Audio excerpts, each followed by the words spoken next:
إذا بالسجنات دي دلائك شم خبّو ناي سنفات ناي كدحت ناي سسعات جاندا تندلق من دلو مغشيش ترف مرف ناي ما أدنى بلعد سرح دلو كينات وجلنا لنا نحن نتنقل له مخنيات علينا ምዶ ብስራሕ ቋንቋ ኢትዮጵያ ዝኾነ በአምሓርኛ ጥምረት እቶም ተጸመርቲ ድማ የጥምረት ኃይሎች ተባሂሎም ንኽጽውዑ ተወሲኑ ፈለማ ኣብ መንጎ ህዝብታት ትግራይ ሰላም ከመይ ጽነሑ ክብራት ተኸታተልቲ ንኹልኩም ኤርትራውያን ተጋሩን በብዘለኹም ሰላም ረዋ እንዳተመነ ኩልኩም ሎም ድማ ኣብ ማሕበራዊ ሚድያ ክዘወሩ ካብ ዝውዓሉ ኣዝዮም መዘራረብቲ ዝነበሩ ዛዕባታት እተን ዝተመረጻ ሒዘልኩም ቀሪብ ኣለኹ ክብራት ተኸታተልቲ ካብኣቶም ድማ ሎም መዘራረብ ኮይኑ ዝውዓል TDF ቀቢርወን ዝነበረ ታንክታት ይወጻ ከም ዘለዋን ንኩናት እውን ይዳልያ ከም ዘለዋ ዝተፈላለዩ ሓበሬታታት ይገልጹ ኣለው ንሱ ከመይ እዩ ዝብል ብሓደ ኮይና ክርና ካብ ተወሳኺ ድማ ናይ ኢሳያስ አፈወርቂ ብዛዕባ ኢትዮጵያ ዝተዛረበው ዘረባ እውን ንብዙሓት ሰባት እንዳዘራረበ ንሱን ክርና ካብ ተወሳኺ ድማ ጽምዶውን ኣብ ሓድሽ ምዕባለ በጽሖሎ እንዳበለ ብዙሓት ሰባት እውን ናይ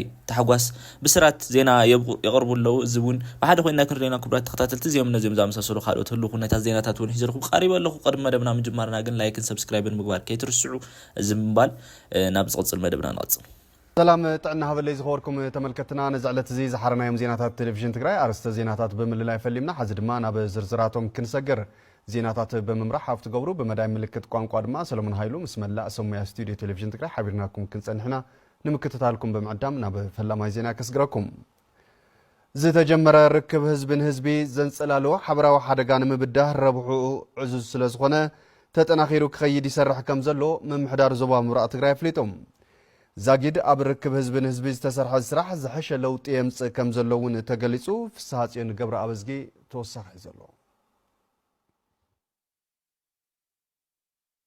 ኣብ መንጎ ጎረባብቲ ህዝብታት ዝግበር ርክብ ብኹለ መዳይ ዘለዎ ረብሓ ተራእዩ እናበረኸ ክኸይድ ኣብ ዞባ ምብራቕ ህዝቢ ትግራይን ህዝቢ ኤርትራን ጀሚሮሞ ዘለው ርክብ ዝሓሸ ለውጢ የምጽእ ከም ዘሎ ምክትል ኣመሓዳሪ እቲ ዞባ ኣይተ ሃይላይ ገብረ ማርያም ገሊጾም ብርግጽ ኣብዚ ዝሓለፈ ጀኖሳይዳዊ ኩናት ዝበጽሐና ጸገም ኣሎ ንሱ በቲ ናይ ሕጊ ዓለም ፍትሓውነት ክህልዎ ምቅላስ እዩ ካብኡ ተረፈ እዚ محزنة ህዝብን ህዝቢ ምስ ህዝቢ ኤርትራ ዝለዓለ ናይ ምሕዝነት ብርክ ክህልየና ናተሰርሐ ጸኒሑ እዩ ሕዙን ብራኽኡ ሓፊል ኣሎ ከም ዞባ ምብራቕ ክንርኢ ከለና ንቅድሚት እውን ዝሕሰው ነገራት ኣለዎ እዮም ድሕራዝን ድሕሪት ዝምለስ ኣይኮነ ዝካየድ ርክብ ህዝብን ህዝቢ ዓሚቑ ዘላቕ ሰላምን ሕብራዊ ዕብየትን ህዝብታት ክረጋገጽ ብዝበለጸ ክስራሕ ኣለዎ ዝበሉ ኣይተ ሃይላይ ተጀሚሩ ዘሎ ርክብ ህዝብን ህዝቢ ክልቲኡ ህዝቢ እውን ደጊፍዎ ስለ ዘሎ እዚ ናብ ኩሉ ክሰፍሕ ምስራሕ ከም ዘድሊ ኣብሪሆም በቲ ዝተጀመረ መንገዲ እውን ክንወስዶ ኢና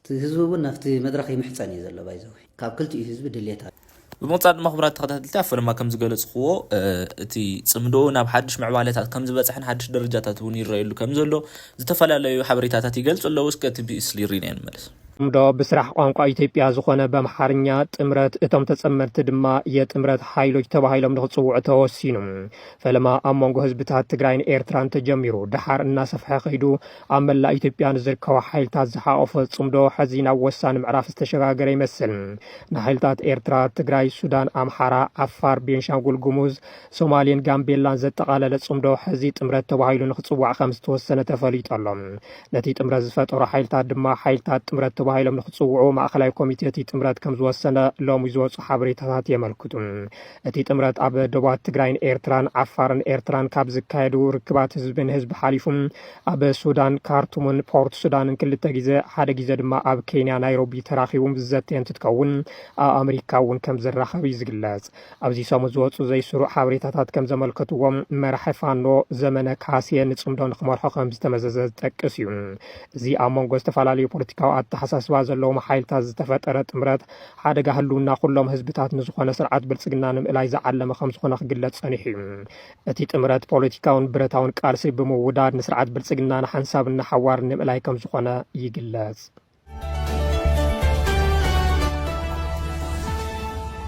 ኣብ መዝገብ ነብስሄር ብመጻል ድማ خبرات ተኸታተልቲ ህዝቢ ትግራይ ምስ ህዝቢ ኣምሓራ ዘለዎ ርክብ ንምጥንኻር ብዝብል ሓድሽ አኼባታትን ምርኻባትን ይግበሩለው እስከ ሶምሪና የምንመለስ ትግራይና የአገው ህዝቦች ግንኙነት ለማጠናከር ያለመ መድረክ በፊናርዋ ከተማ ተካሄደ የሁለቱም ህዝቦች ግንኙነት ይበልጥ በማጠናከር መጻኢ ዕድላቸው በጋራ መወሰን እንዳለባቸው በመድረኩ ላይ ተገልጿል አሸናፊ ሐጎስ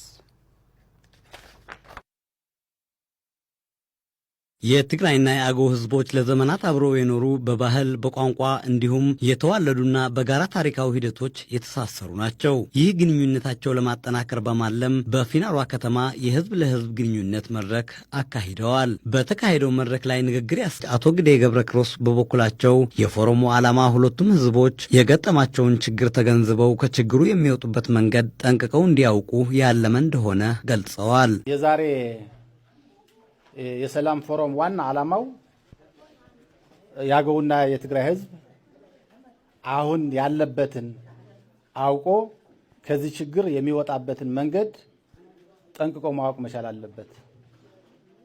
የህዝብ ለኢትዮጵያ ሀገረ መንግስት ግንባታ ከፍተኛ አስተዋጽኦ ካደረጉት ብሔሮች የትግራይና ያገው ህዝብ ቅድሚያ መጠቀስ ያለባቸው ህዝቦች ናቸው። ጥንታዊ ታሪካዊ ህዝቦች ናቸው። በቀጠናው ተፈጥሮ ያለው ችግር ለመቅረፍ የሁለቱም ህዝቦች ውይይት ወሳኝ መሆኑንም አቶ ግደይ ተናግረዋል። በቀጠናችን የተፈጠረውን ችግር ለመቅረፍ የሁለቱም ህዝቦች ተደራጅቶ ከዚህ አደጋ ከህልውና አደጋ ራሱን መጠበቅ ያለበት በእንደዚህ አይነት ውይይት ነው። አሁንም እየመጣ ያለው ችግር ቀላል አይደለም። ከዚህ ችግር መውጣት የምንችለው ስንተባበርና አንድነታችን ስናጠናክር ነው። ምቁፃ ድማ ኩራት ተከታተልቲ ኣብ ፈለማ ከም ዝገለጽኩ ፕሬዚዳንት ኢሳያስ አፈወርቂ ብዛዕባ ኢትዮጵያ ቅድሚ ሕዚ ዘርቦ ዘረባ ሰባት እንዳምፁ ምስ ኸዚ ዘለው ህልው ኩነታት እንዳራኸቡ ዝተፈላለዩ ገለጻታት ይገብሩለው። እስከ ትምስሪና እንመልስ። እዚ ብልጽግና ድዩ ድላይካ ሽም ሃቦ ናይ ሰነፋት ናይ ከዳዓት ናይ ስሱዓት ጃንዳ ተንድልቕመን ዘሎ መቕሺሽ ተረፍ መረፍ ናይ ማእድን ናበልዐ ዝሰርሕ ዘሎ ኩናት እውጀልና ኣለና ንሕና ንጭነቐሉ ምክንያት ኣለና። ኩናት እውጅ እዚ ኩናት አይነት ኩናት እውጅ ተማሂርና ብዙሕ ነገር ርኢና ኣለና ትብል ትኽእላ።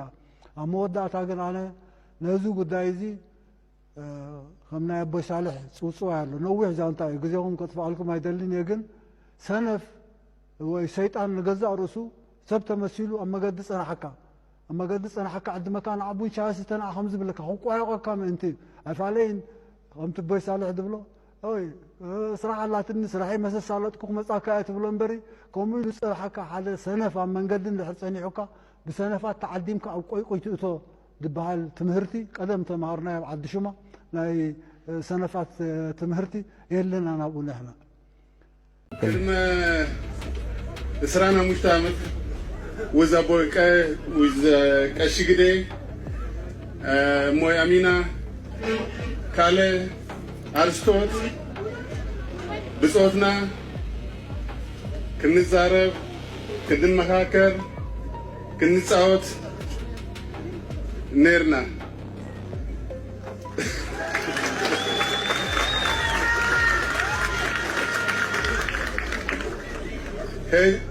هذه تراسيو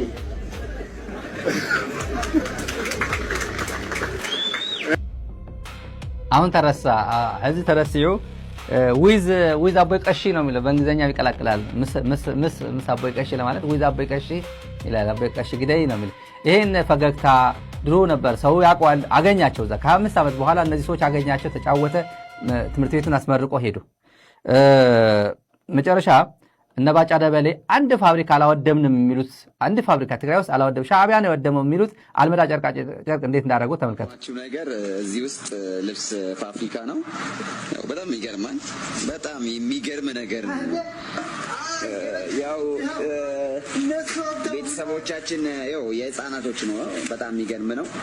በጣም ይገርማቸዋል። የልብስ ፋብሪካቸው ኦሪጂናል ነው። እቃው ከውጭ ነው የመጣው።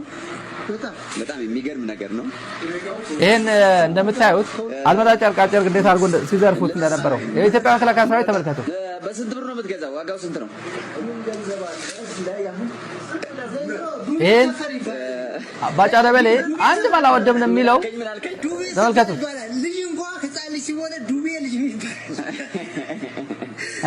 መጨረሻ ላይ አልመዳ ያው ሰልፊ ነው የሚነሱት። ይሄን ተመልከቱ። አልመዳ ጨርቃጨርቅ እንደዚህ ነው ያወደሙት። እንደዚህ እንደምታዩት እንደዚህ ነው ያወደሙት። ኦፒዲዮ ነው የኦፒዲዮ ልጆች የሰሩት ነው። በዚህ በኩል በፈገግታ ትምህርት ቤት ገነባ ብሎ ከዛ መጥቶ ፋብሪካውን ያወደመው የአባዱላ ልጆች ናቸው። ቀጥለን የባጫ ደበሌ ረዳ ብቁዕን ምሁርን ቁኑዕ ፖለቲከኛ እዩ ክብል ኣይተ ስብሓት ነጋ ገለጾም ነበር። ፖለቲከኛ ኣይተ ስብሓት ነጋ ንኣይተ ጌታቸው ረዳ ኣብ መንግስታዊ ሓላፍነትን ስልጣንን ከምጽዎ ባዕሎም ከም ዝመልመልዎ ኣፍሊጦም ኣይተ ጌታቸው ረዳ ዝሓረየሉ ብጣዕሚ ተድላይን ብቁዕን ምሁርን ቅንዕና ዘለዎ ፖለቲከኛ ብምዃኑ ምኽንያት ምዃኑ ተናጊሮም ናይቲ ጌታቸው ረዳ ናብ ስልጣን በመምጾም ዘጣዓሶም ነገር ከም ዘለ በመግላጽ ነቲ ዝገበርዎ ውሳነ ዘኹርዕ እምበር ዘጣዓስ ከም ዘይኾነ ገሊጾም ነበር። ፖለቲከኛ ኣይተ ስብሓት ነጋ ናይቲ ጌታቸው ረዳ ኣብ መንግስታዊ ሓላፍነትን ስልጣንን ከምጽዎ ባዕሎም ከም ዝመልመልዎ በመግላጽ ብምንታይ ምኽንያት ከም ዝሓረይዎ ብጋዜጠኛታት ንዝቐረበሎም ሕቶ መልሲ ሂቦም ኣለዉ። ኣይተ ስብሓት ኣብ ዝሃብዎ መልሲ ናይቲ ጌታቸው ረዳ ብጣዕሚ ተደላይን ብቁዕን ምሁርን ቅንዕና ዘለዎ ፖለቲከኛ ብምዃኑ ምኽንያት ናይቲ መንግስታዊ ሓላፍነት ክምልመል ገይረ ክብሉ ገሊጾም ተወሳኺ ናይቲ ጌታቸው ረዳ ናብ ስልጣን ክመጽእ ብምግባርኩም ዘጣዓሰኩም ነገር ኣሎ ዶ ተባሂሎም ዝቐረበሎም ሕቶም ኣቶ ስብሓት ነጋ ነቲ ዝገበርዎ ውሳነ ሙሉእ ብምድጋፍ መልሲ ሂቦም ኣይተ ስብሓት ነጋ ጌታቸው ረዳ ናብ ስልጣን ክመጽእ ብምግባረይ ዘኹርዕ እምበር ዘጣዓስ ነገር የብለን በማል ኣብ ልዕሊ ኣይተ ጌታቸው ረዳ ዘለዎም ልዑል እምነትን ኣኽብሮትን ኣረጋጊጾም ኣሎም። ኣብ መወዳእታ ድማ ክቡራት ተኸታተልቲ ኣፈለማ ከም ዝገለጽኽዎ ታንክታት ናይቲ TDF ተቐቢረን ዝነበራ ማለት እዩ። ከዚ እውን ኩናት ከም ዝዳለዋ ዘለዋን ካብ ዝተሓባሉ ከም ዝወፃ ዘለዋ ዝተፈላለዩ ሓበሬታታት ይገልጹ ኣለዉ። እስከ ሱሪና እንመለስ። ባርክስ ክቡራት ተኸታተልቲ ሎም ዝበልናዮ መደባት ነዚ መስሉ ነይሮም። እንድሕር ዳኣቲ ቪድዮ ፈቲኹሞ ላይክ፣ ሼር፣ ሰብስክራይብ ምግባር ከይትርስዑ ዝምባል ቀጻሊ መደብ እስካዕ ንራኸብ። ሰላም ሁኑ።